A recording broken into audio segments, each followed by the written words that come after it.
Welcome back to OpenLine. We're talking about the latest with the Cyntoia Brown case. We have with us Senator Brenda Gilmore and Derri Smith with End Slavery Tennessee. Several calls here, so let's go back to the phones. Let's go to Terry. Hello, Terry. Are you there? Yes, I am. Good. Go right ahead. Hello, first I thank hello to your guest and to Senator Brenda Gilmore, who I'm well acquainted with. I just wanted to say I actually applaud Cyntoia's Clemency for the reason, first of all, I feel it was a disservice that she was put into the population with adults because there was somewhat of a mental issue, but I applaud the fact that she is doing so much while she's in there to help others and to help herself. Not many go the route of getting a BS degree while they're in prison, but she has. I think she will do well with the proper mentoring and with the right support behind her. It's bad that the gentleman died, that she shot this gentleman, but we also have to remember he was out in the sex trafficking arena too, so that's not a good thing either. But I am glad at some point she will get out. I feel like she will be a productive citizen. I just want people to give her a chance and not throw up her past in her face. Let her move forward and move on to help other people. Thank you. All right. Thank you. Good point. She'll have a lot of support when she gets out, right? What do you anticipate her life to be like? She's going to get out in August. She has a place to live, right? Yes. What do you know about what's going to happen right after she gets out? She has a family, a wonderful family that's been involved with her life for years, visited her regularly in prison, and she will be living with them. She has plenty of job opportunities.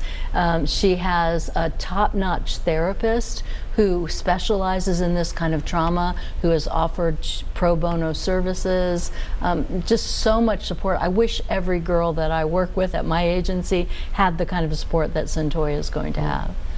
But, you know, even at that, though, Ben, it won't be a cakewalk, because I think one of the conditions that the governor stipulated is she has to be on probation for 10 years. Yes. So, you know, that means you can't stumble at all in 10 years. Or will she have to go back to prison if that happens? I think so, but I think that's a really good point too. And one thing is, you know, Cyntoia has spent her whole life either being exploited or traumatized. I mean, she was born with fetal alcohol syndrome, or in prison.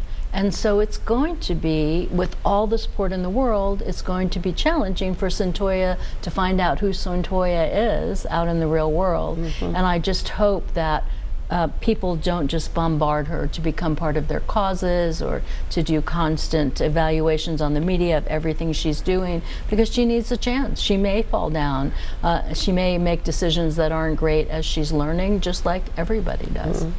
Okay, let's go to Sean. Hello, Sean. Are you there, Sean? Yes, I'm here. Good, good. Go right ahead. Yes, I just wanted to say that I'm glad that Cyntoia actually gets clemency because yes, sir, I am. Oh, you need to turn down your TV. Oh, you need to turn down your TV. Why don't we, all right, we'll put you on hold there. Turn down your TV. Everyone on the line, please turn down your TV. And let's go to Tony. Hello, Tony, are you there? Yeah, how you doing? Thank you for taking my call. I'm glad you have a good representative, Brenda, Miss Gilmore. I know her. She's been in my church.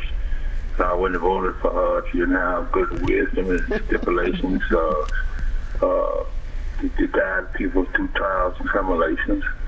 Like God wished they would. That's why you put her in that position.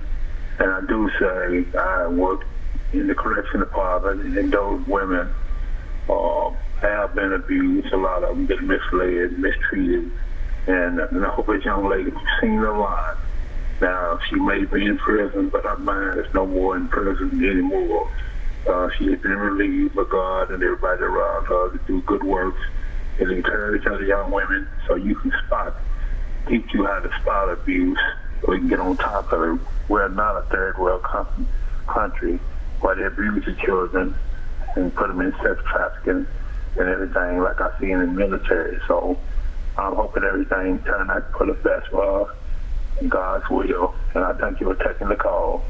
Well, Tony, thank you for calling. A fan of yours, Senator. Thank you. Thank you. All right, so you came onto this case. Obviously, you supported the clemency. Did you talk directly to the governor? How did it manifest itself? Your kind of support for Cyntoia? Yeah. Well, from the very beginning, when she was tried, I've always been interested in the case and have followed her over the years.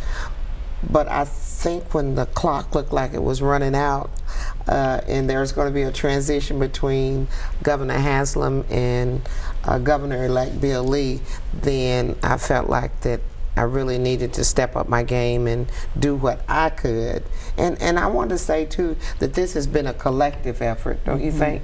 Not just in this community, but across the country. It took all of us doing our little part on the plot of land that we stand on for Cyntoia to reach this spot. But were you surprised the governor, I guess on the day that it came down, were you surprised? I was always hopeful, but I will have to be honest. Yes, I was. For the complete clemency was absolutely utopia, and that's what I was hoping it would be all the time. But in my heart, I thought it might be something a little bit less than that. Yes. And you have met with her. Were you there when she heard the news, or have you talked to her since? Kind of what have you gathered since she heard about this? I was not privileged to be there, but her attorney and some other members of her support team have shared what it was like. And Kathy Sinback, she's an amazing supporter from the juvenile court system, said that she has known Cyntoia since she was 16, never seen such peace and joy. And somebody said, "Are you disappointed you'll have to be in prison for 7 more years?" And she said, "Are you crazy?" 7 more months. I thought I was 7 more months, right? I mean, 7 more months. Up Oh, until excuse me, August, sorry. right. And she said, I was going to have to be in for the rest of my life, and so she's thrilled. Yeah, so obviously the clemency was granted, but she gets out in August, so it is 7 more months. Yes. But she wasn't upset by that. Not at all. Overjoyed with that And again, news. I want to thank the governor for doing that. Yes. Me too. I'm just very pleased that he done that. And he's shown compassion and interest in young people through education, and for him to do this through the criminal justice system, I'm thrilled. Yes. Let's go to Sean again. Boy. All right. Sean, that could actually be my fault. I may not know how to work these phones. I don't know. I'm sorry, Sean. All right, let's try and go now to Wayne. Hello, Wayne, are you there? Yeah, good evening. How you Good, doing? go right ahead. I want to thank you first for doing shows like this. It shows that, people do care, and they, when something happens to somebody, it's unfortunate, but they're all given a second chance. And I'll be brief with this. I've always been told when you have a situation that you really don't know what to do, that's the definition of ignorance. And I'm saying that respectfully. The legal system is so outdated that, they go by the book, and it has to be changed. And the government has so much red tape, even though she's been granted clemency. I'm glad to see she's getting the support she needs when she leaves. But, it's just an example, of the system that needs to be changed. And if you can pass this thought on to Miss Brown, it's got me through a lot of hard times. After every storm, there's a rainbow. And if you don't look for it, you'll never see it. So I'm hoping the best for this young lady. A picture tells 1,000 words. When you see her walking in the courtroom, it touches my heart, because this lady's been through enough. And give her my best of luck. Thank you. All right, Wayne, thank you. That was a nice comment. I wanted to share with you that I have a piece of legislation, and we've been working on it for a couple of years. It's called primary care. And basically it says if you've committed a crime, if it's non-violent, low level, and rather than sending somebody to prison, now I'm not talking about violent crimes, but non-violent, then we give them the help they need, whether it's helping them get their GED, or helping them to get addiction treatment or alcohol treatment, or mentoring or parenting skills. And so I often think about, had this bill been in place, had it been approved, and we could have gotten to Cyntoia's mom, then perhaps we would have prevented Cyntoia falling into this life of crime. And I'd also say that I think this decision is evidence that we have been changing and that we have been moving in the right direction. You know, the courts and law enforcement and nonprofits and legislators have all collaborated and educated themselves and educated others, and I believe that's responsible in many ways for the decision of Governor Haslam. So we're moving in the right direction. We just saw on the national level criminal justice reform. So in all of the dysfunction and craziness on the national level, Democrats and Republicans passed pretty major criminal justice reform. Do you see some things, is there that kind of agreement in Tennessee, do you think? And do you think we'll see some things this year? Or what do you think? Well, I don't think that this is a Republican issue or a Democrat issue. That when we see children trafficked and even adult women and adult men, that, and not necessarily a black and white issue either, that it screams that we need to do something. And it's also very expensive.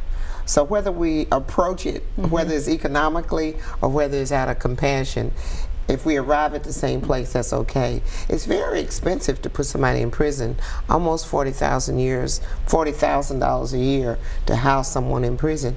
And if we could figure out a way to change that paradigm so that we're putting that money on the front end in educating our children, it would reduce the number of people in prison tremendously.